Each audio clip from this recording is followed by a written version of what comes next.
Илгери филармониянын артисттери гастролдо жүрсө, Ашыралы, Аксакал, Карагул Ботомдурда жеген да. Анан ыр Карагул Ботомду аткан жерден бүтөт экен. Андан кийин кээде эл аз жерде кыскартып урда бүтүп койчу экен дагы, эл көп жерде узартып урда жеген да. Bir жерде ырдап атат дейт, эл көп дейт, Ашыкем созуп ырдап атса, андан кийин Асанкул Шаршен чыкмак экен, чекеге келип сахнадан артисттерден сурайтмыш. Аттыбы дейтмиш. Десе жок, ата элек деп коебуз дейт. Бираз басып кетип дагы келип аттыбы дейт экен. Жок, аңдып атат деп коебуз дейт.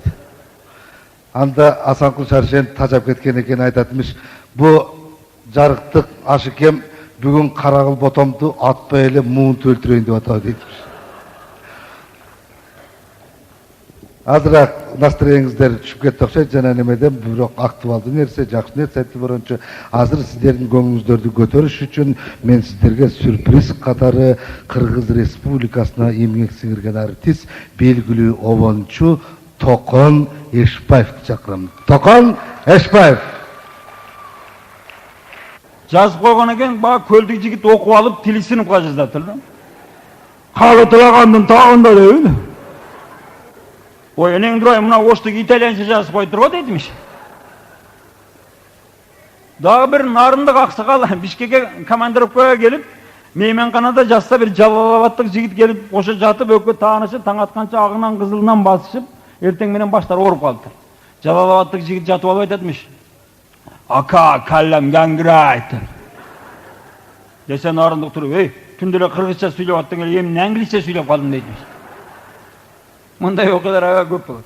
Өткөндө Ошко барсам, бала бакчанын жанында кетип атсам көчөдө. Жаш балдар мени көрүп эле катар тизиле калышып, лысая башка, дай пирожка дейт. Вот вам пирожки. Кто вас научил десем, качып кетишти. Мындай эле бассам, остановкада 5-6 аксакал отурган экен, мени көрүп калып, кашка бала берип атат. Бул лысый кам качан келдиң Бишкектен? Бишкекте кандай жаңылыктар болот? Бишкекте дагы кандай закон чыккан атат? Кимди которгон атат деп. Как будто Бишкектеги жаңылыктар менин башым аркылуу өтө турган чет да. Мен аларга түшүндүрүп айттым, аксакалдар, о Бишкектеги жаңылыктар башка баштардын баш аркылуу өтүп атпайбы, причем тут мен дедим. Ошентип Ошко барып, жайма-жай жүрсөк, мына Рахман Разыков айтат, жаке бир чачты тегизетип албайлы деп. А болуптур. Себеби Ошто арзанчылыкта. Бишкекке салыштырмалуу. Кирип чачын тегизетип атат, мен карап отурам, бирок да тегизеткенден канча болду эле чач тарашка? Дегенде сиздики 5 сом болду деди. Мен сүйүнүп кеттим. Рас Рахмандын чачын 5 сомго тегиздеген болсо, меникин где-то 2,5 сомго тегизеш керек да. Мен да отуруп тегизетип калдым, тегизеткенден канча болду десем, сиздики 10 сом болду.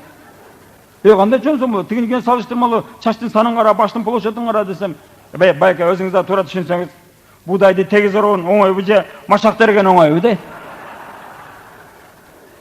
Менин чачым булар үчүн машак болуп калыптыр. Ушулар машак терип кыйналбасын деп азыр чачты өстүрөйүн деп атам, ал үчүн Холден Шолдерс деген шампунь пайдаланып атам, француздардын самынын пайдаланып атам, бирок жардам бербей атат. Бир жигит келип айтты, Жамбыл ака, естественный путем өстүрүш керек дейт. Кандай кылып десем, уйга жалатыңыз дейт.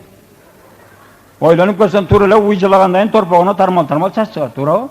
Акырын уйду чакырып, хоу деп алаканыма туздан сээп, уй жалай баштаганда башты кошотасың. Себеп тердейт да, тердегенден шор пайда болот.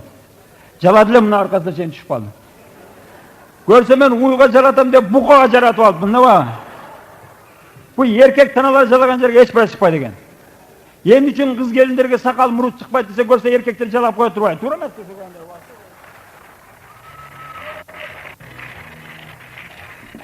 Эми азыр алдыңыздарга кайрадан биздин мына телерадио компаниясы Мыскыл жана тамашаны уюштурганда ушундай традиция жасашкан. Сөзсүз бир юмордон кийин бир ыр кетиш керек. Серьезный сателиттен кийин серьезный ырчы керек деп. Эмесе алдыңыздарга биздин Кыргызстанда эң, мен ойлойм, серьезный ырчылардын бири Бек Борбиев. Сиздердер менен кайрадан кездешип турганыбызга аябай кубанычтамын.